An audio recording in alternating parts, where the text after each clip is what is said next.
Gloria sea a Jesús. Muy buenos días por cada uno de ustedes nuevamente. Vamos por favor a abrir nuestras Biblias. Vamos a hacerlo en la carta así a los Hebreos en el Nuevo Testamento. Carta a los Hebreos.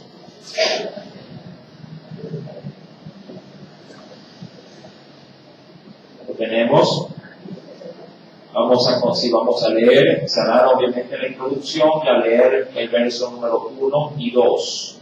Sí, verso 1 y 2. Carta a los Hebreos. Verso 1 al 2. Lo tenemos y leemos la palabra del Señor en el nombre del Padre, y del Hijo y del Espíritu Santo.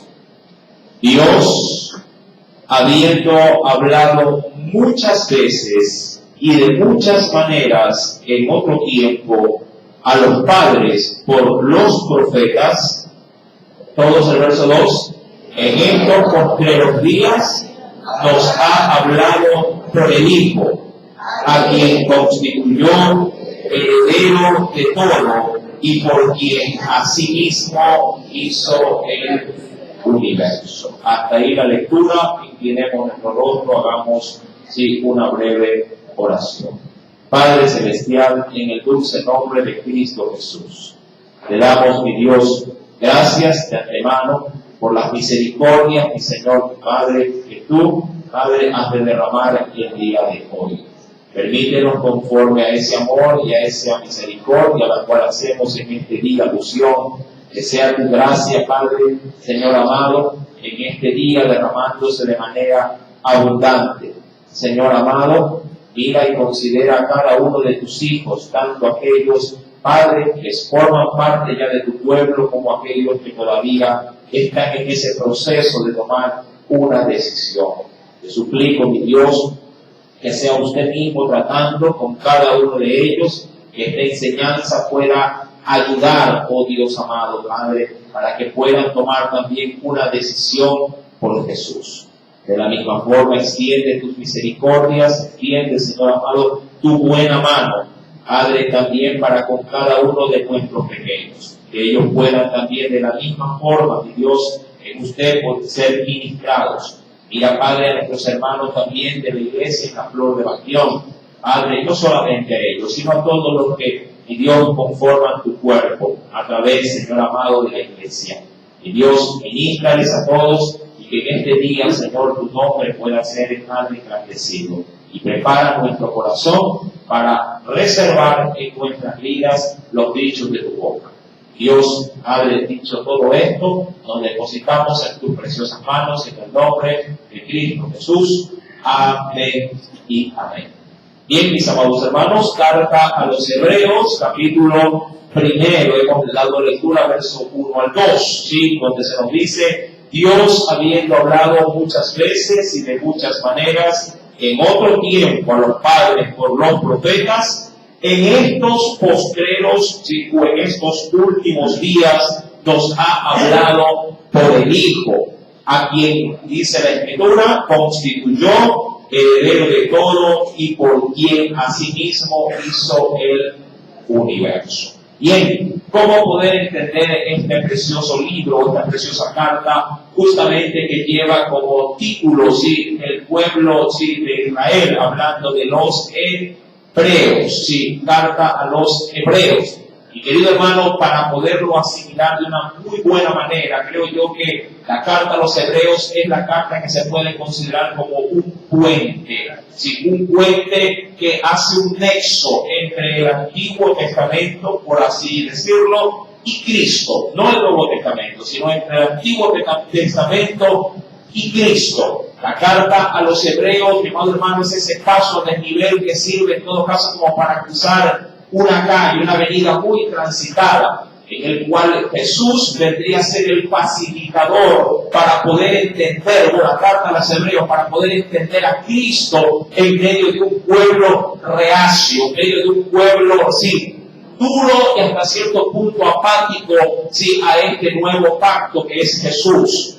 Para muchos israelitas Jesús no era obviamente ni el mensajero, no era el Mesías, él no era el hijo de David. Sí, él no era así el heredero de las promesas que Dios había dado a los patriarcas. Mas, sin embargo, sí, esta resistencia que obviamente estaba muy cimentada dentro del corazón de todo judío, no solamente era un obstáculo para el pueblo, sino que también lo era para la iglesia, entendiendo que cuando los judíos simplemente iban a las sinagogas, eran obviamente piedras de tropiezo para los cristianos, sobre todo los cristianos judíos.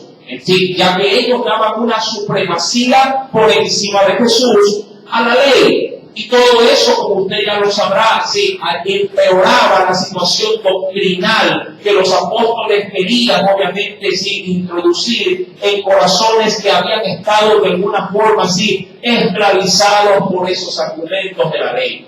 Ahora, cuando vamos, mi amado hermano, al primer versículo, yo creo que es una puerta que Pablo, la toma muy bien, diríamos, guiado por el Espíritu, la toma muy bien como partida para poder dar apertura, de que toda la carta va a hablar de Jesús. Mi amado hermano, usted va a encontrar en esta preciosa epístola, todos los parámetros, comparaciones, similitudes entre la administración de lo que era la ley y Jesús.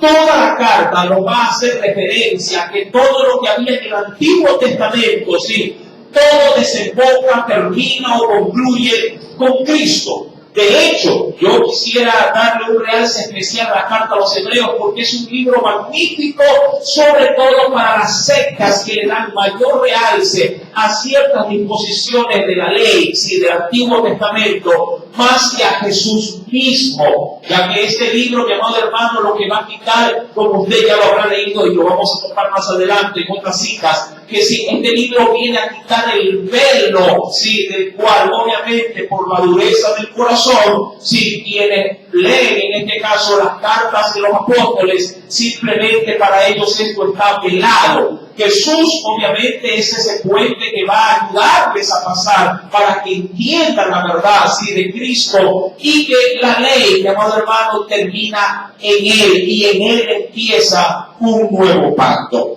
Quisiera tomar como primera referencia de partida, tratando de enmarcarnos obviamente en las Escrituras, para que vayamos, mi amado hermano, al Evangelio de Lucas, capítulo 9, verso 35. Usted creo que conoce el escenario de ese pasaje, porque ahí se llevó a cabo un hecho sorprendente en Jesús, hablando de su transfiguración. Libro de Lucas, Evangelio de Lucas, capítulo número 9, verso 35 es el verso concluyente, pero la historia narra, el pasaje narra acerca de la aparición de dos personajes juntamente con Jesús, hablando de Moisés y también de un gran profeta llamado Elías. El texto, mi amado hermano, nos narra acerca de que Jesús llevando obviamente a tres para que puedan constar como testigos. Y en Lucas 9, verso 35, Jesús se muda, se transforma y su cuerpo adquiere, diríamos así, su naturaleza original. Su cuerpo cambia, mi amado hermano, y obviamente lo hace para poder estar al unísono con otros dos personajes. ¿Cuáles? Moisés y Elías. Cuando ellos tienen un encuentro del cual, ojo, la palabra se reserva su diálogo, se reserva de alguna forma qué fue lo que ellos en todo caso trataron, se deja oír, la Biblia dice casi que al final, una voz que vino del cielo y que decía qué cosa. Versículo número 35 dice, vino una voz desde la nube que decía, este es mi hijo amado. Y ahí termina diciendo, a él, ojo, a él oí. Entendiendo, mi amado hermano, que Jesús estaba entre los tres, y bueno, entre los dos más representativos, del Antiguo Testamento, del Antiguo Pacto. Moisés representaba toda la ley, ya que a él le había sido conferido, todos los, en este caso, los preceptos, estatutos, reglamentos, normas, mandamientos, todo en Moisés. Es decir, toda persona que veía a Moisés, figurativamente hablando, veía la ley. Amén, veía el Pentateuco. Y asimismo, todo hombre judío, me refiero, que veía o por lo menos sabía de un profeta de gran renombre, juntamente con lo que él representaba, que también era, sí, en este caso, sí, las palabras de Dios para el pueblo, representaban, hermano, a todos los profetas, por así decirlo, sí. Y querido hermano, estos dos grandes personajes bíblicos representaban la ley y los profetas. Pero Jesús se cerciora de que si sus discípulos escuchasen de que por medio de él, es decir, de Jesús, ahora él habría de ser la nueva página, él habría de ser, diríamos, el nuevo argumento que Dios utilizaría para traer esa eficacia que la ley no pudo en este caso acarrear. Sí, obviamente porque el hombre no tuvo la disposición de poder, sí, hacer suya la palabra y ponerla por obra. Y querido hermano, recuerden pues el versículo número 35 que se nos dice, si este es mi hijo amado, si a él oíd. Es decir, todo ahora quedará en sus manos, todo quedará ahora sí en sus argumentos. Ahora bien, entendiendo, mi amado hermano, que si estamos para los que están añadiendo, si estamos en la carta a los hebreos, si estamos dando la introducción, podemos concluir que la carta a los hebreos, vuelvo y repito, es tan solamente considerado para nosotros como un puente, si un puente entre el Antiguo Testamento, entre la ley, sí, y Cristo. Sí, esta carta dará, mi amado hermano, acceso a que los judíos, y cómo no, a que los que de alguna forma en la actualidad pudieran tener algún tipo de pronto de duda, porque las sectas sí promocionan la ley. Usted podrá, creo yo, considerar, sí, con adventistas, con mormones, con, en este caso, testigos de Jehová, que dan un realce especial a la ley, sí, haciendo referencia en que hay que guardar un día de reposo, ¿verdad? Y creo que es el mayor énfasis que le dan muchas de estas sectas, que hay que guardar los mandamientos, obviamente, sí, tal cual como están ahí tipificados en Éxodo o en Deuteronomio 5. Y querido hermano, sin embargo, los preceptos judaicos nada tienen que ver con Cristo y su iglesia.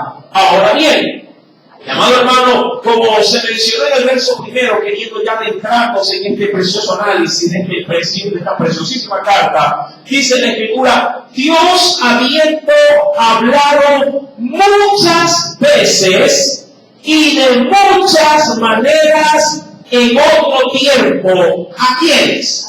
A los padres, y dice por medio de quiénes.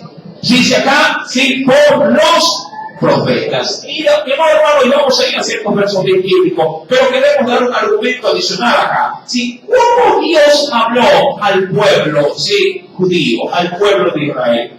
¿Cómo Dios habló? ¿Qué maneras usó Dios para hablar al pueblo? ¿Sí? Usted podría darle o citarle algún tipo de referencia. ¿Qué utilizaba Dios? ¿Qué utilizó? ¿Sí? Y queriendo ser un poquito más extenso, ¿sí? ¿Cuántas vías de acceso Dios usó para llevar un mensaje a su pueblo?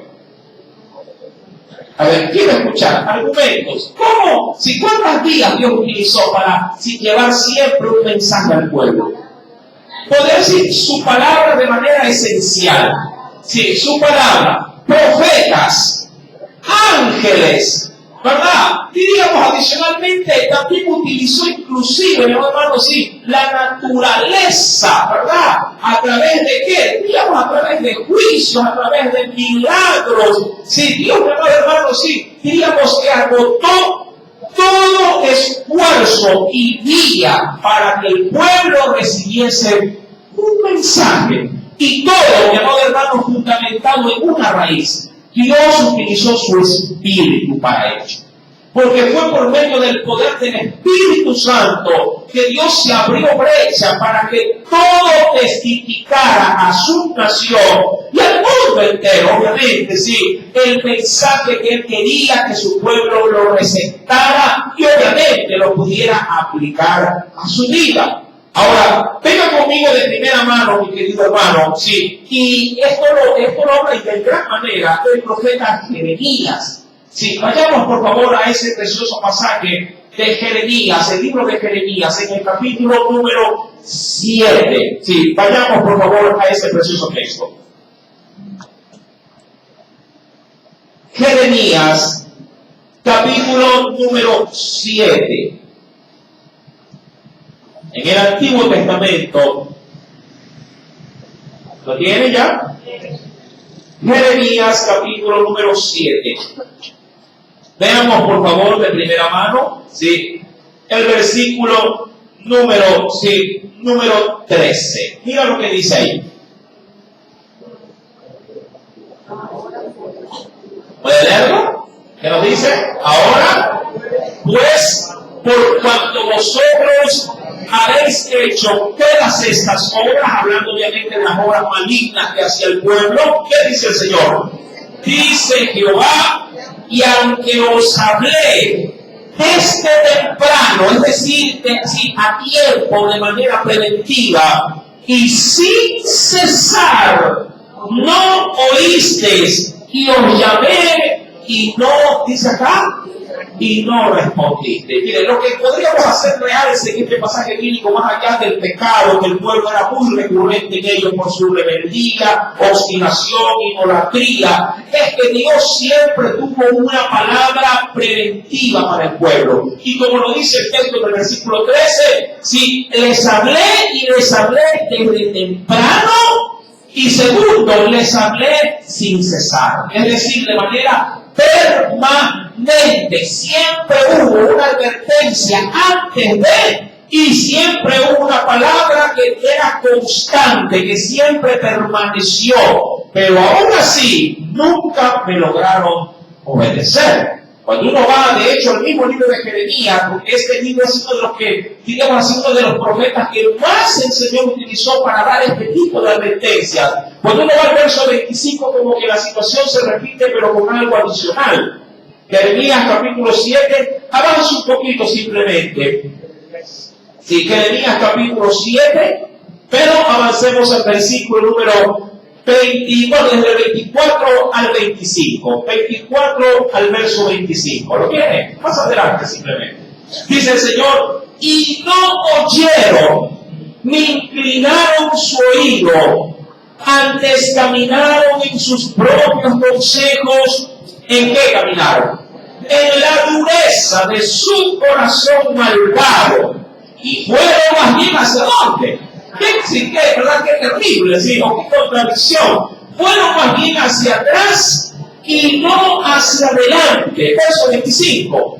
Desde el día que vuestros padres salieron de la tierra de Egipto hasta hoy. Y mira, y os envié todos los profetas, mis siervos, enviándolos, y se repite otra vez esta palabra, desde temprano y sin cesar. Y dice en el verso 26, pero no oyeron ni inclinaron su oído, sino que endurecieron su cerviz, es decir, ¿verdad? En este caso, sí, su ego, su personalidad, e hicieron peor que sus padres. Sí, la advertencia de Dios para el pueblo fue permanente. La palabra fue permanente. Dios utilizó ángeles, mi amado hermano, sí, para poder llevar mensaje. Como le dije hace un momento, utilizó la naturaleza por medio de plagas, de milagros poderosísimos. Mi querido hermano, se acuerda al profeta, sí, Elías, rogando a Dios para que el pueblo pudiera percibirse y arrepentirse, y Dios hizo llover fuego de él, del cielo. Claro, todo fue para que el pueblo reaccionara. Pero el pueblo a la larga dejó pasar, como suele pasar a veces en la actualidad con nosotros. Dejó pasar momentáneamente por su, de pronto simplemente, digamos, emocionalismo, sí, de manera superficial. Mientras dura el milagro y obviamente el tiempo del milagro, las secuelas del milagro, la gente permanece como que en el fuego del Señor. Pero una vez que el tiempo comienza a hacernos olvidar su mano, su poder, sus hechos maravillosos, también nuestra forma de búsqueda va de a poco menguando, va minorando, y eso a la larga nos termina enfriando. Mi amado, Dios pues, como lo ha mencionado en este preciosísimo texto, ¿sí?, de Hebreos capítulo 1, bien podríamos decir que Pablo está hablando en el Espíritu Santo la verdad, habiendo hablado muchas veces, y también de muchas maneras. Dios habló audiblemente, Dios hablaba a través de su palabra, Dios hablaba de hechos poderosos, Dios hablaba, sí, aún, mi amado hermano, pudiendo de esta manera, utilizando cosas que no hablaban, Dios las tomó para que hablasen y llevasen el mensaje de Dios al pueblo. Y cuando hablo de cosas que no hablaban, Dios utilizó animales para poder demostrar su voluntad. Utilizó ballenas para poder hacer marcar, mi amado hermano, su designio el profeta reacio. Utilizaba burritos para hablar ante la obligación de los profetas para que vayan y hagan su voluntad.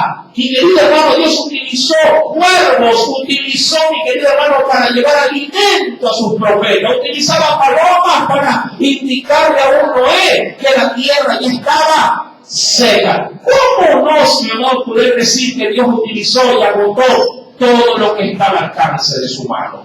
Pero el pueblo no oyó, el pueblo no logró ser cautivado por Dios. Yo pregunto, y queriendo de pronto traer este pasaje a nuestro entorno, ¿cómo Dios te habla aquí?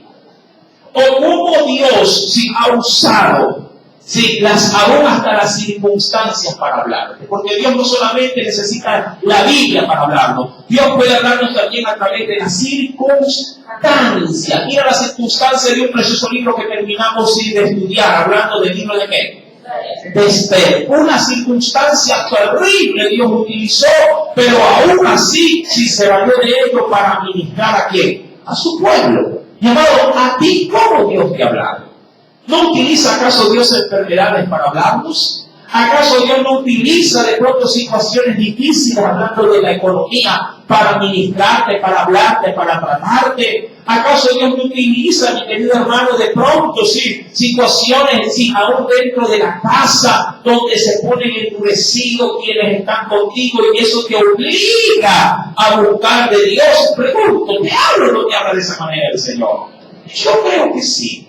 Mi querido hermano, y no solamente usando lo negativo, Dios también te habla usando cosas positivas también. Si Dios te habla cada vez que ves cómo las promesas de Dios se cumplen en tus hijos, en tu familia, cuando ellos vienen a Cristo, y te dicen, Dios sí está hablando a mi vida. Cuando Él responde a tus oraciones, Dios habla a tu vida. Cuando Dios te da el privilegio de servirle, está hablando a tu vida. Es decir, Dios usa y se vale de cualquier cosa para hablarnos. Y nos habla, como lo dice la Biblia, nos habla muchas veces y nos habla de muchas maneras.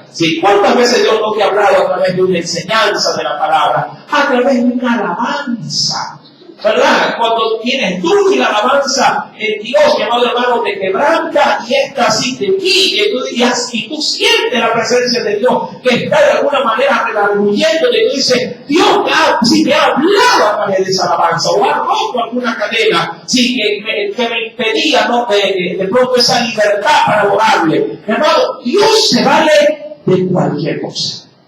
Ahora bien, el pueblo, hablando de Israel, de la nación judía, el pueblo había escuchado, mi querido hermano, de la ley, había escuchado de los profetas, había escuchado, es decir, de la voluntad de su Dios. Pero, esto no era, ojo, no era, lo que el pueblo esperaba, hablando de Cristo. Para ellos Cristo no era, la continuación ¿de qué? De que Dios se valiera de un hombre para poder seguir ministrando a su pueblo. Ahora, cuando vamos al verso número 2, mi querido hermano, no solamente Dios nos hace notorio, en el verso primero, no solamente hace notorio de que Dios ha sido frecuente en su ministrar para con el pueblo. Ahora en el verso 2 nos dice, en estos postreros días. Ahora, Del verso 1 al verso 2, usted verá una transición. Mira, que no hay un medio, sino que dice antes y después. Amén. No hay una hora. Mi amado hermano, ¿por qué Pablo se ausenta de ese tiempo? Porque ya para los judíos Cristo ya estaba aparentemente, ¿qué cosa estaba? Muerto. Sí, esta carta no va a entrar en este caso a reasaltar, en este momento, en este capítulo sobre todo, acerca de la resurrección de Cristo, sí, sino que se salta directamente del antes al después, sí, del antes al después. Mucho más si consideramos que Israel venía de un periodo de ¿cuántos años de silencio de parte de Dios? Aproximadamente 400 años. Dios había enmudecido en esa pauta. Usted sabe que en la música hay una pauta, una nota que es una pauta de silencio para poder hacer introducciones de pronto a cambios de ritmo. Sí, mi amado hermano, Dios guardó silencio por más de 400 años, dicen muchos 454 años, sí, de silencio para poder dar el advenimiento al Salvador. Para que en ese periodo de tiempo la gente pudiese o despertase con hambre. ¿Cuántos se levantan con hambre luego de dormir? Sí, hay unos que se levantan directo a los platos. Si apenas abren los ojos, ¿qué hay de comer? ¿Sí? Dios guardó silencio, o hizo guardar silencio a sus mensajeros para que el pueblo sí despertase, sí, a una, diríamos así, a un nuevo ambiente, de ministración del Espíritu. Sí, y digo del Espíritu, hermano, porque Dios se valió de él para poder hablarle al pueblo. Mire, quisiera antes de introducir el versículo número segundo, quisiera que me acompañase a Nehemías, capítulo número 9. Nehemías capítulo 9. Libro de Nehemías, capítulo número 9.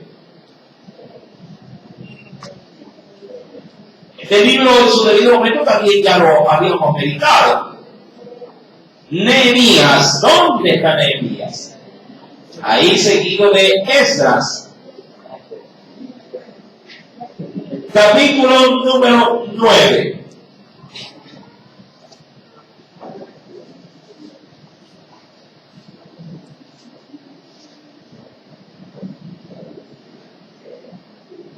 ¿Lo tienen? Miremos por favor con detenimiento lo que nos dice el versículo número 18 al 20.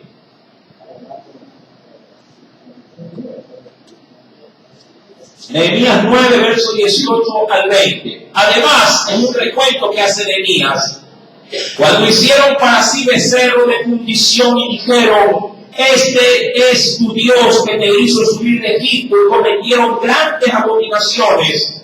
Tú, hablando de Dios, con todo, por tus muchas misericordias, no los abandonaste en el desierto. La columna de nube no se apartó de ellos de día para guiarlos por el camino, ni de noche la columna de fuego para alumbrarles el camino por el cual habían de ir. Verso 20, mira. Y enviaste, esto digamos así que impactó bastante, dice, y enviaste tu buen espíritu para enseñarles, y no retiraste tu maná de su boca, y agua le diste, dice acá, para beber, sí, o para su sed, para beber en su sed. Y querido hermano, sí, lo interesante de este verso es lo que anuncia en la parte inicial del verso número 20, que nos dice: y enviaste tu buen espíritu, ¿para qué? Para enseñarle. Bueno, hermano, la administración del espíritu siempre ha estado en la tierra. Siempre, desde el inicio de la creación hasta el advenimiento de la iglesia, a través de Pentecostés. Y el querido hermano, Dios siempre ha estado ahí ministrando con su Santo Espíritu. Aún más adelante en el versículo 30 del mismo capítulo 9, dice el Señor, verso 30, le soportaste por muchos años y les testificaste con tu espíritu, por medio también de qué? De tus profetas, pero no escucharon, por lo cual los entregaste en mano de los pueblos de la tierra. Y querido hermano, cuando vamos a Hebreos, bien podríamos concluir que Dios sí hizo su parte. Dios hizo su parte. ¿Y cuál fue su parte? Hablarle a su pueblo de mil y un formas, de mil y un maneras. Ahora bien, en el versículo número 2 viene la transición. En estos postreros días, entendiendo que el término postrero vendría a ser últimos, ¿sí? En estos últimos días. ¿Por qué, mi amado hermano, se avisora esta transición de tiempo? Porque la verdad, si consideramos, ojo, ¿cuándo fue dada la ley? ¿Sí? ¿Y cuándo apareció Cristo? Mi amado hermano, miles de años habían pasado. ¿Sí? Pues sí, algunos logran más o menos estimar entre unos 2000 años, otros dicen, sí, 1800, 1900, pero miles de años habían pasado. Mas, sin embargo, mi querido hermano, si la transición, si solamente en el silencio, periodo de ¿cuánto tiempo se llevó a cabo? O acerca de 400 años, o más de 400 años, como para tener un estimado de 1500 años más o menos, desde los tiempos de Moisés a la transición de todos los reyes, todas las porniveros que tuvieron. Obviamente el tiempo había pasado. Y el pueblo estaba esperando ¿qué cosa? Si usted ha tenido un poquito de lectura bíblica, ¿qué esperaba el pueblo? El pueblo, hablando del pueblo judío, esperaba al Salvador y ser de una buena vez liberados. Sí, de toda esclavitud, de toda esclavitud. Claro, de primera mano de la esclavitud del hombre. Porque si Dios, sancionando al pueblo, les hizo experimentar, fue esclavitud. Esclavitud con Egipto, amén. Esclavitud, mi querido hermano, con los sirios. Esclavitud con los medos y los persas. Esclavitud con los griegos. Esclavitud, mi querido hermano, con los romanos. Y ahora, hoy por hoy, esclavitud por el pecado. Siempre por el pecado, en todo. Porque esta esclavitud fue una secuela de una esclavitud interna que se reflejó en la área externa. Ahora bien, si el pueblo esperaba en lo por venir un libertador, Cristo habría de ser, obviamente, para ellos ese libertador. Cuando vamos al verso número 2, dice la Escritura, si en estos postreros días nos ha hablado, y aquí es donde Pablo sí nos confronta, nos ha hablado por el Hijo. ¿A quién escribe Pablo? A todos los hebreos, posiblemente sí, pero con mayor énfasis a aquellos hebreos que tenían, diríamos, el hambre o la curiosidad de querer pertenecer a la iglesia. Muchos judíos que de alguna forma quedaron impactados al ver el ministerio de Jesús, porque ya hemos visto en los evangelios cómo Jesús sí tenía apego de la gente, ¿verdad? ¿Cuánta gente lo seguía cuando él predicaba? Multitudes, miles.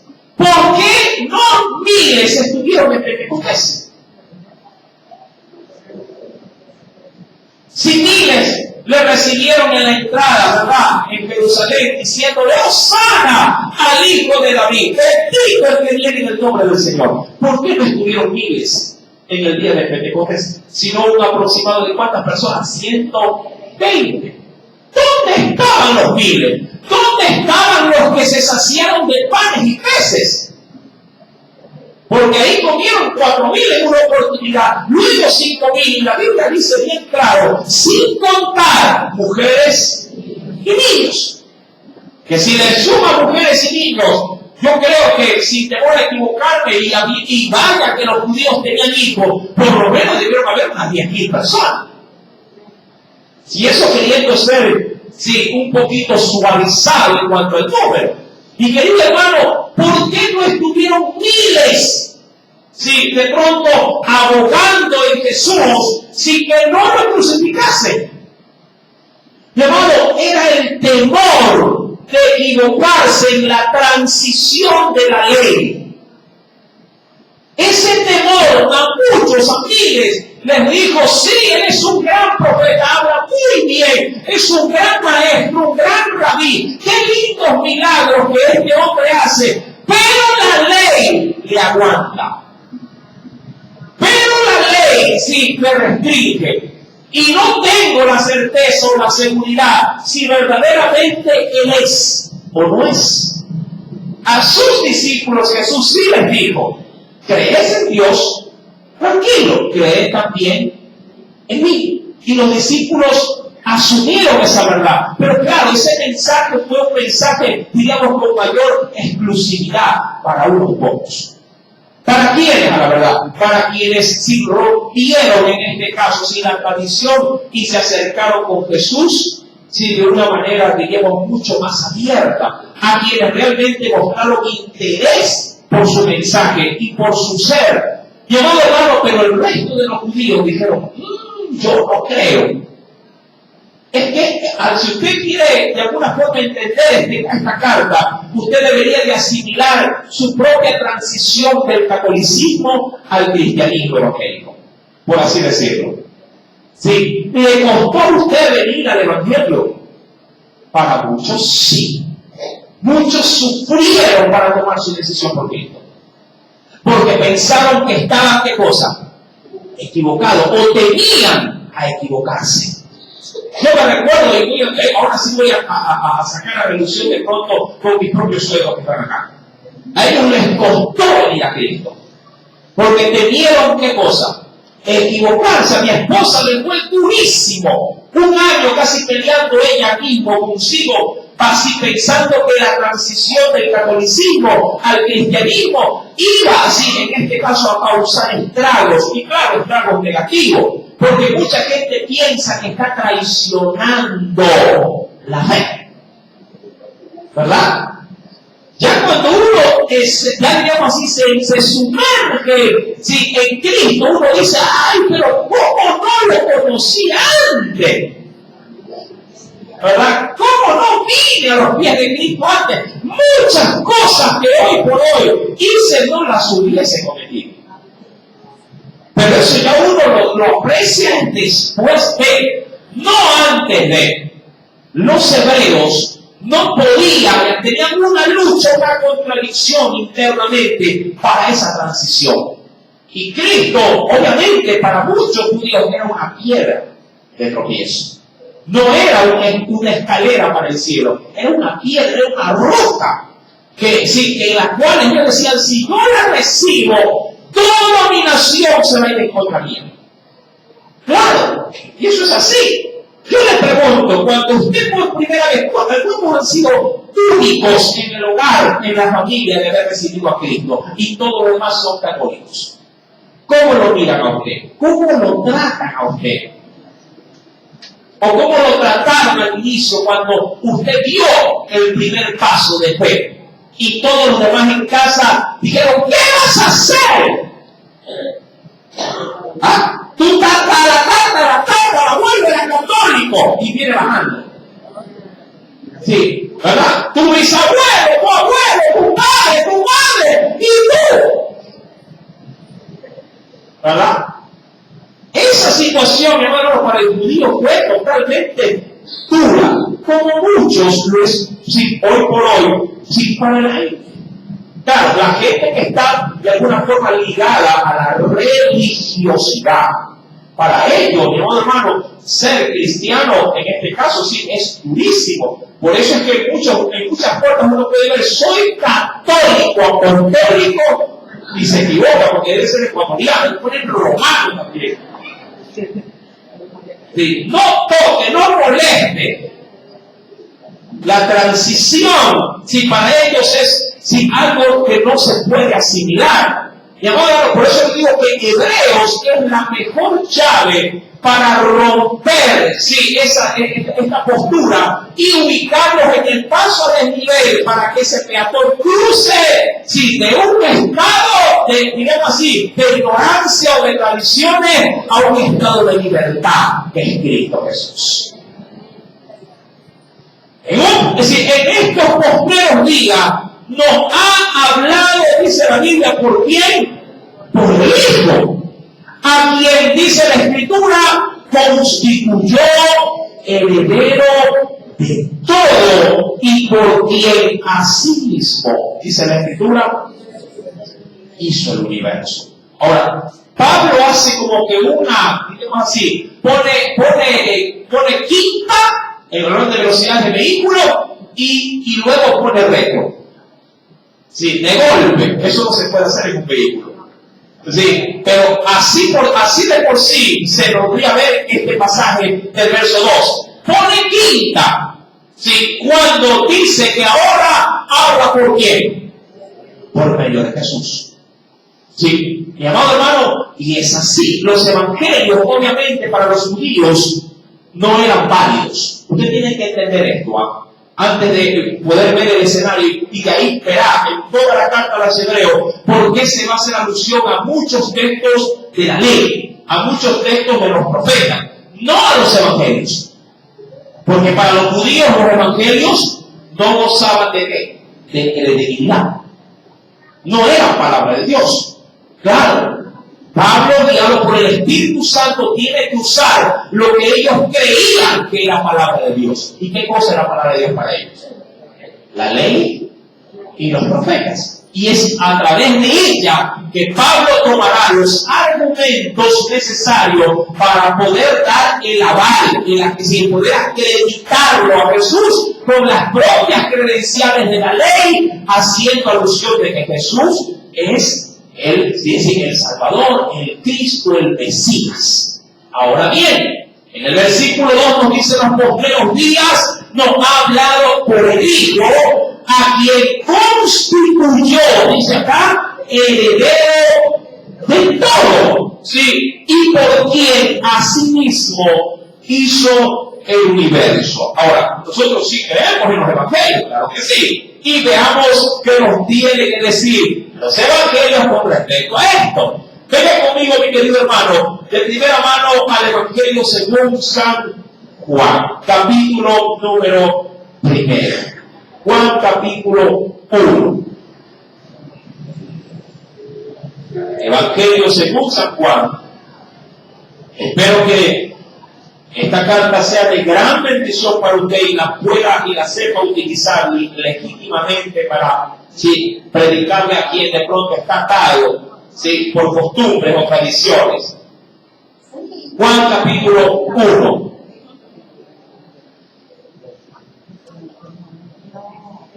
¿Lo tiene? Evangelio según San Juan, capítulo número 1, verso número 3.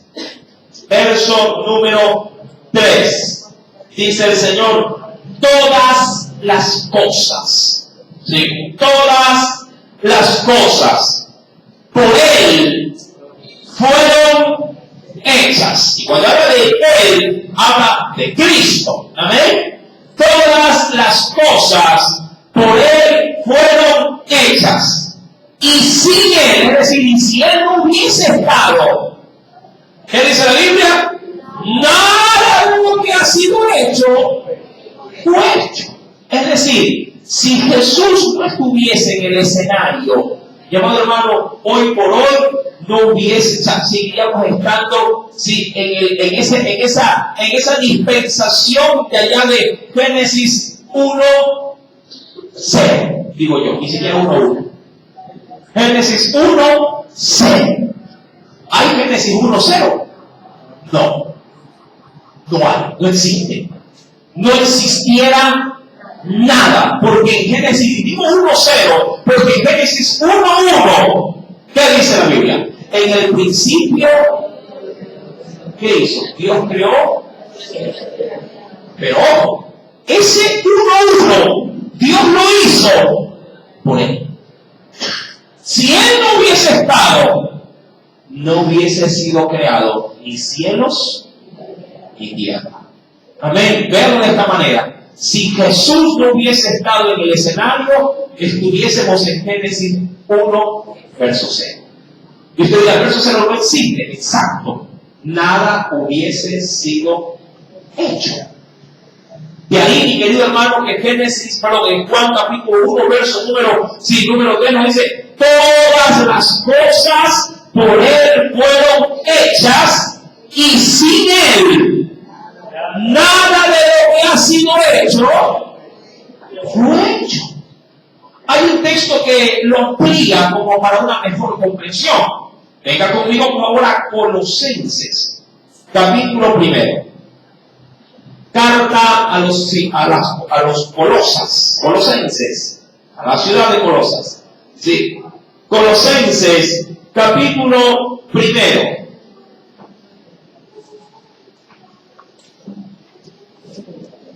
Dicen muchos que Hebreos es una carta muy difícil de entender. Sí, pero yo creo que no. Sí, si se la estudia legítimamente, creo que no. Colosenses, capítulo número 1. Colosenses, capítulo 1. ¿Lo tiene? Leemos por favor versículo número 15 hasta el verso número 17. Dice el Señor, Colosenses capítulo 1, verso 15 al 17. Y dice, siempre hablando de Cristo, dice, Él es la imagen del Dios invisible. Diríamos, Jesús es, queriendo usar un término científico, un término académico, Él es la materia. Si es que lo quisiera ver de esa manera, ¿no? Él es la materia, ¿de quién? Del Dios que no se ve. Amén. Si Él es la imagen del Dios invisible, el primogénito de toda creación. Verso 16. Porque en Él, seguimos, en el mismo pasaje de la sintonía de Juan, porque en Él fueron creadas todas las cosas. Diría cualquiera, Jesús fue la materia prima.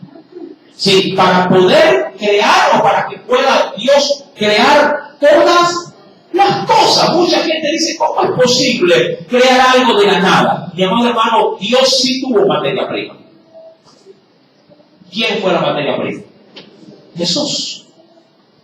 En Él fueron creadas. Si Jesús no estaba, no se podía haber creado. Verso 16 dice, porque en Él fueron creadas todas las cosas, las que hay, por eso te digo que tenés que es mucho más amplio, las que hay en los cielos y las que hay en la tierra. Y qué interesante, dice, visibles e invisibles, ¿sí? Sean tronos, sean dominios, sean principados, sean potestades, todo fue creado por medio de Él y para Él.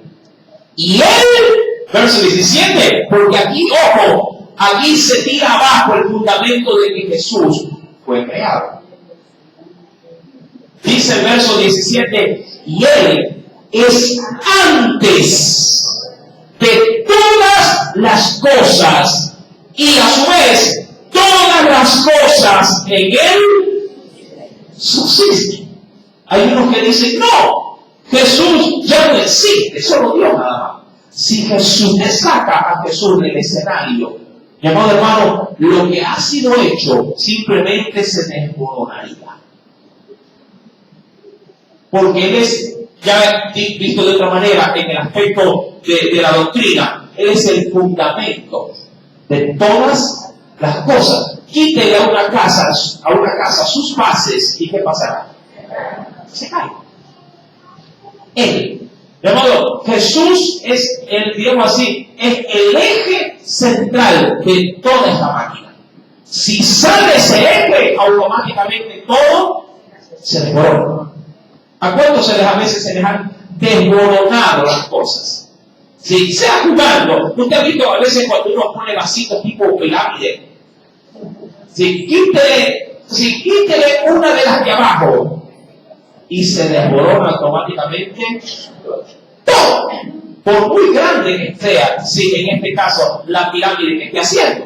Mi querido hermano, sí, este mensaje bíblico hoy repito es glorioso, sí, para darnos a entender de qué manera y qué magnitud tiene si Cristo dentro de la existencia y la subsistencia de todas las cosas. Verso número 17 dice, y Él es antes de todas las cosas, es decir, antes de la tierra, antes del universo, Él está antes. Él ha estado siempre ahí. ¿Amén? Yo sé que humanamente, sí, en nuestro razonamiento, hay muchas cosas de las cuales usted podría simplemente traer a su, digamos, figurativamente, sí, traer un signo de interrogación y decir, pero ¿cómo? ¿Cómo? ¿Por qué? Llamado, obvio que en nuestra mente finita, sí, también vamos a encontrar muchas, diríamos así, situaciones de vacío. Mi amado hermano, pero recuerde que la Biblia es un libro de fe para un pueblo de fe. ¿Sí? No todas las cosas usted ahora las va a poder entender. Pablo también mencionaría más adelante en otras cartas que cuando venga lo perfecto, ahí entenderemos todas las cosas. Ahí veremos cómo Él nos ve. Ahí entenderemos, cuando venga lo completo, entenderemos, porque ahora dice la Biblia que entendemos en parte. Y es verdad. Es que, amado hermano, el hombre tiene una mente finita, sin que no se compara, no se asemeja o nunca se asemejará a la mente de Dios. ¿Sí me entienden esa parte? Sí, yo sé que humanamente usted sí puede llegar a medir a otro cerebro humano. Puede llegar a debatir con otro intelecto humano. Pero si tratar de debatir con Dios, eso es otra cosa. Tratar de entender que Dios sí me dé explicaciones a mi mente natural, mi mente colapsaría. No, porque lo espiritual rige lo material. Lo material o lo carnal no puede estar por encima de lo espiritual. Imposible. Por eso es que cuando uno va a la Biblia, al libro de Job, ya lo tenemos en su debido momento, pero si quiero traer a colación un pasaje bíblico, cuando Dios de alguna forma o de manera pragmática le digo esto, se siente y le dice, a ver, Job, tú tanto que me has cuestionado, ahora yo te voy a preguntar y espero que me des respuesta a todo. Y venga conmigo, y venga a ese texto bíblico. Venga por favor conmigo al libro de Job.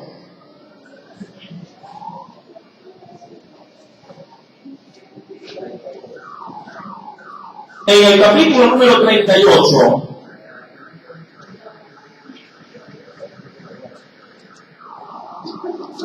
¿lo tienen? Libro de Job, capítulo número 38.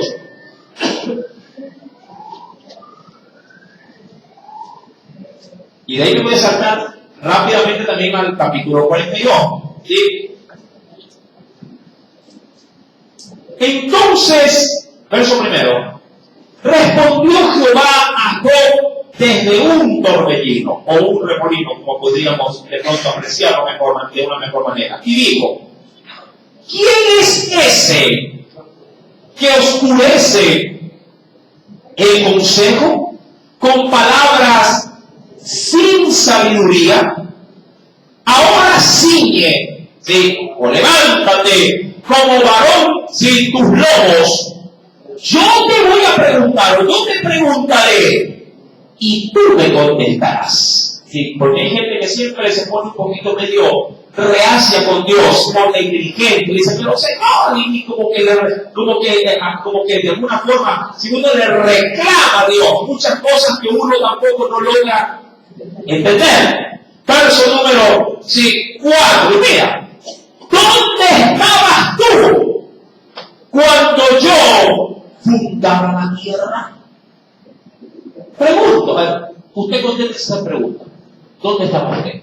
¿Dónde estaba yo? ¿Dónde? Dicen a veces los padres a los hijos, tú ni en proyecto estabas. ¿Verdad? Así cuando cuando los muchachos se ponen a andar con sus cosas, ni en proyecto estaba. Y ahí los muchachos preguntan, mamá, que ni le reclaman. Yo solo decía, verso número 4, ¿dónde estabas tú cuando yo fundaba la tierra? Házmelo saber si tienes inteligencia. ¿Ah? Pregunto yo, antes de ser usted un espermatozoide, ¿dónde estaba? ¿Dónde? ¿Dónde estaba? No hay respuesta. Verso número 5. ¿Quién ordenó, hablando de lo que él había creado, quién ordenó sus medidas? Si lo sabes. Pregunto, y ahora que tenemos mucha ciencia, ¿cuánto mide el universo? A ver, doble colada para el día de hoy. ¿Cuánto mide? No, sí tiene. Claro que tiene. El hombre no lo sabe. Dios sí. Eso es otra cosa.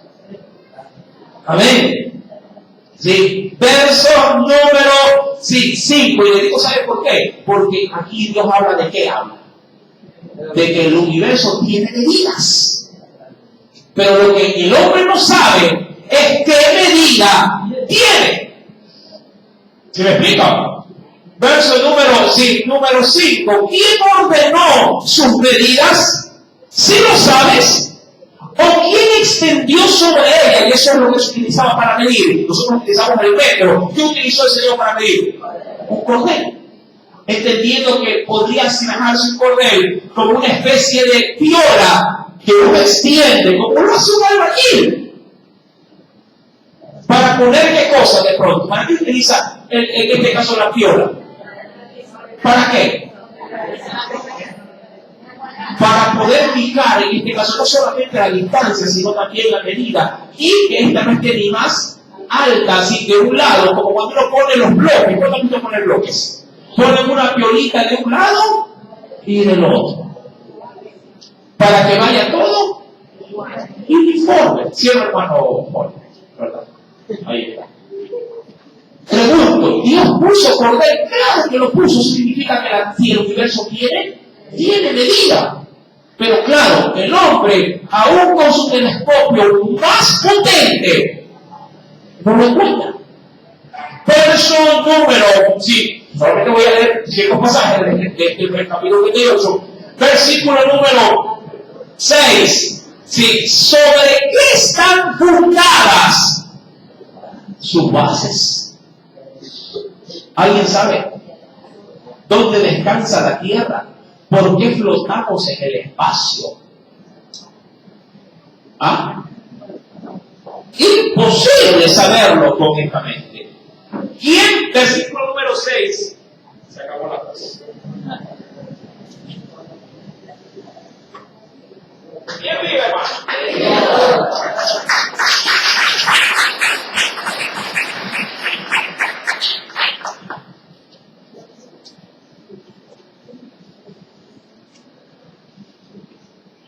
Dios. A ver, ya volvimos. Verso 6. Sigue diciendo: ¿sobre qué están fundadas sus bases? ¿O quién puso su piedra angular? Cuando alababan todas las estrellas del alba, y eso refiriéndose a ángeles, y se regocijaban todos los hijos de Dios. Eso, hermano, sí, pasó allá en Génesis 1. En el principio creó Dios cielos y tierra. El hombre todavía no había sido creado. Me salto. Job, capítulo 42. Si usted quiere seguir leyendo esas maravillas, hágalo en su casa. Job, capítulo 42 dice: respondió Job a Jehová, porque si Job estaba tan, diríamos ya en esta parte de su vida, estaba tan en una contradicción, sí, que a la verdad decía, bueno, ¿por qué estoy tan fregado como estoy? Hablando de que su cuerpo se caía en pedazos, sí, y obviamente sus acusadores habían hecho leña del árbol caído. Ahora, dice el verso 40, capítulo 22, verso 1, respondió Job a Jehová y dijo: yo conozco. Ahora, sí le responde, pero ¿de qué conoce? Que todo lo puedes. Y que no hay, ojo, no hay pensamiento que se esconda de ti. Verso 3. ¿Quién es el que oscurece el consejo sin entendimiento? Por tanto, yo hablaba lo que no entendía. Cosas demasiado maravillosas para mí que yo, ¿qué dice él? No comprendía. Oye, te ruego y hablaré. Te preguntaré y tú me enseñarás. De oídas te había oído, mas ahora mis ojos te ven. Por tanto me aborrezco y me arrepiento en polvo y ceniza. Amado, y eso lo dijo un hombre que era considerado a los ojos de Dios perfecto, recto y temeroso de Dios. Mi amado hermano, cuando vamos pues para concluir a Hebreos, capítulo número 1, es más que entendible bíblicamente hablando, ¿sí? Que Pablo habrá de utilizar la ley para explicarle al pueblo que Jesús es el autor de la salvación, el Cristo. Recuerda que termina diciendo, y por quien asimismo, hablando de Jesús, hizo el universo. Ahora bien, en el verso 3, para dejar, sí, diríamos, la espina, ¿sí? En nuestra alma para poder degustar la Biblia, dice, el cual, siendo el resplandor de su gloria y la imagen misma de su sustancia, y quien sustenta todas las cosas, ¿con qué la sustenta? Mira, parece algo absurdo. ¿Con qué la sustenta? Con la palabra de su poder, habiendo efectuado la purificación de nuestros pecados por medio de sí mismo, se sentó a la diestra de la majestad en las alturas, hecho tanto superior a los ángeles, cuanto heredó más excelente nombre que ellos. ¿Cómo Jesús adquirió toda esta gloria hasta para ponerse encima de los ángeles? Y cómo, mi amado hermano, se llevó a cabo esa purificación de la que se habla en este pasaje, lo sabremos el próximo día domingo con la ayuda de nuestro amado y glorioso Espíritu Santo. Amén. ¿Y sabe por qué? Por Él. Porque Él escudriña aún hasta lo más profundo de nuestro Dios y lo ha revelado en su palabra. Amén. Que el Señor añada mucha bendición a estos primeros 2 versículos en tu vida. Amén. Si ponemos al Espíritu Santo y a nuestro Dios. Oh glorioso Señor, gracias por darnos la oportunidad de poder estudiar la carta a los Hebreos. Un libro magistral, oh Dios, para poder sacar del error no solamente doctrinal, sino también sacar del error al hombre que está sujeto a tradiciones, que se encuentra esclavizado a los paradigmas y que de alguna forma todo ello no le permite, oh Dios, avanzar.